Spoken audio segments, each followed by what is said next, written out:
My name is Keith Colson, and I'm here today to do a walkthrough training in the area of adult learning principles with a focus on preparing for and conducting an interview.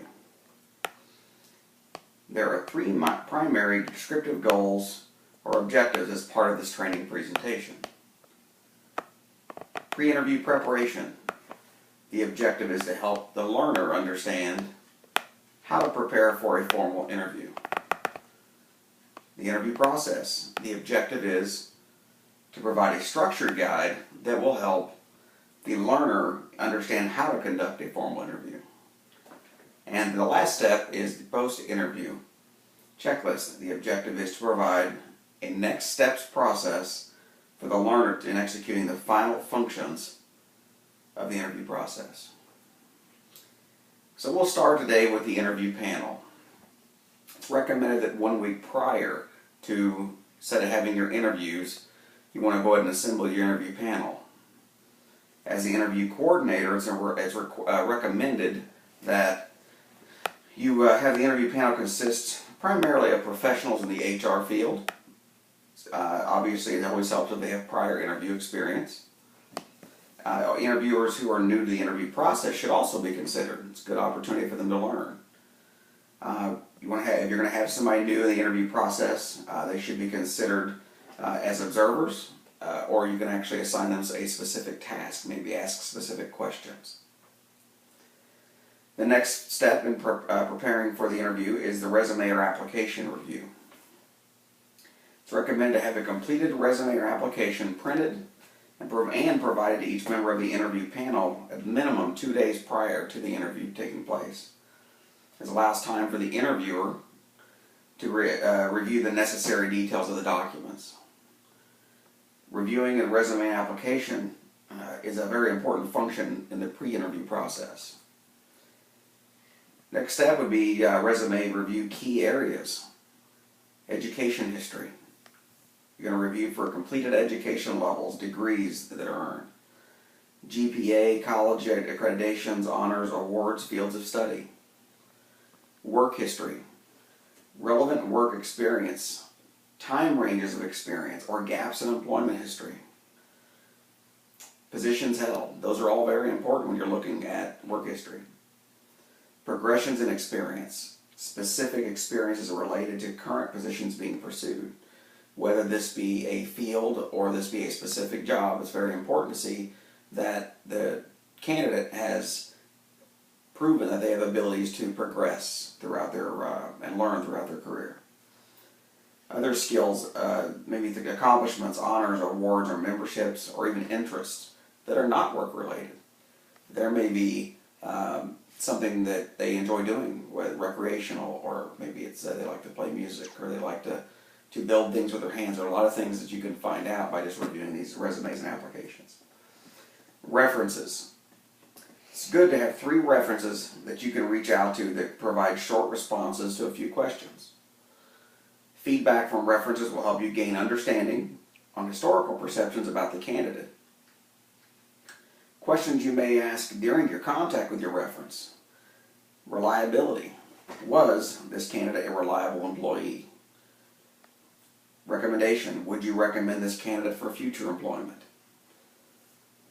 Rehire. Would you rehire this candidate? Keep in mind there are a lot of companies that will not provide answers to unemployment to employment history questions. Most likely you will get referred to the HR department if it's a large company that you're contacting. Most large companies will not discuss specific HR related questions. So questions in the areas of disciplinary action, maybe corrective actions, action plans, anything of that nature. If there were job demotions, anything like that, most likely they won't answer or give you any specifics about. Pre-interview communication. Be sure to provide clear communication to the interview panel and the candidate as to the date, time, and the schedule for the interviews that will be conducted. That's very important. You want to make sure that the interviewers are prepared ahead of time, know what time to be there, as well as your candidates have the adequate time, place, and date so that they feel comfortable and ready to go. It's always recommended that the interview panel arrive a minimum 30 minutes prior to the interview.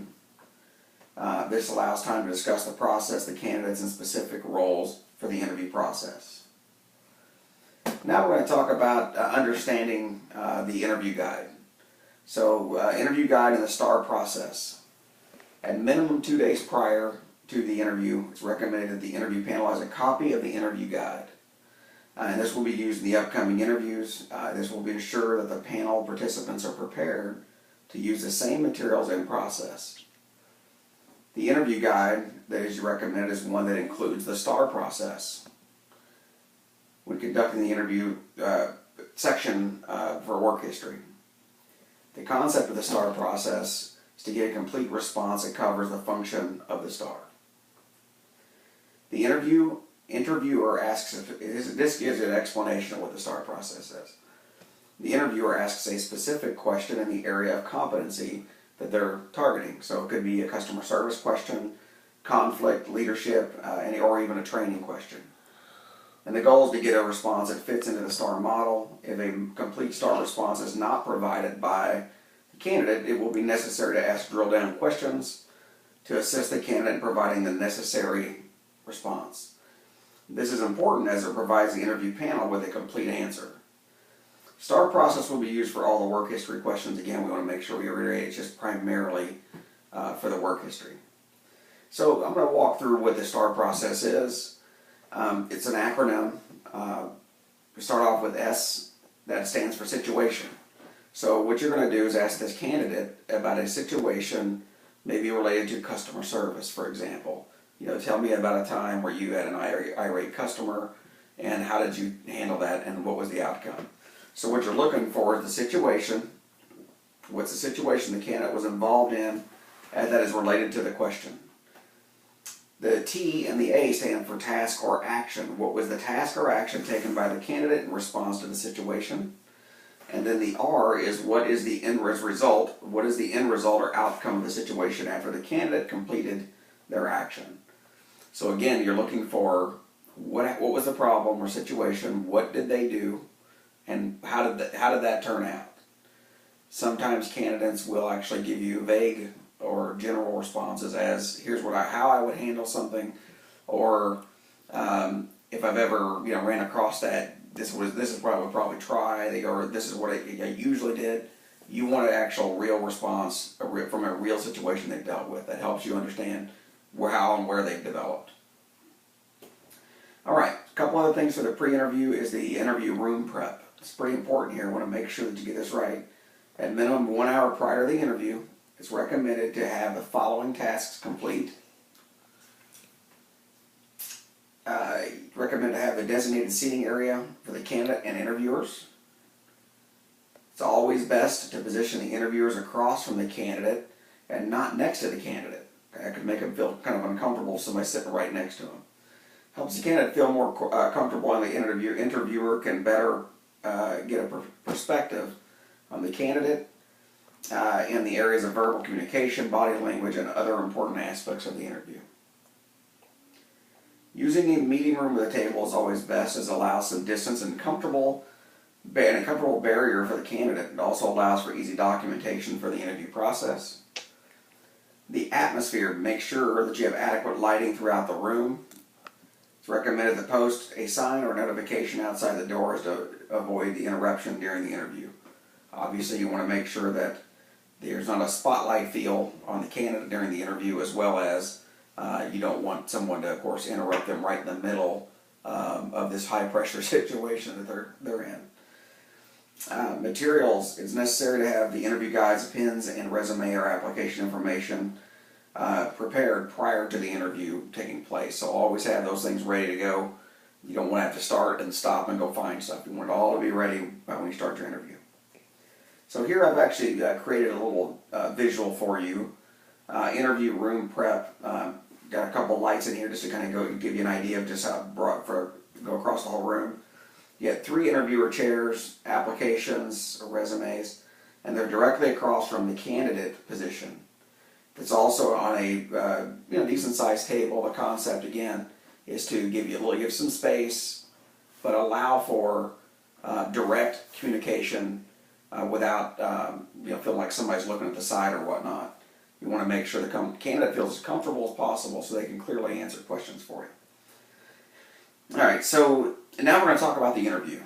When conducting the interview, it is important that one person is the coordinator throughout key functions of the process. Last thing you want is everybody trying to take control.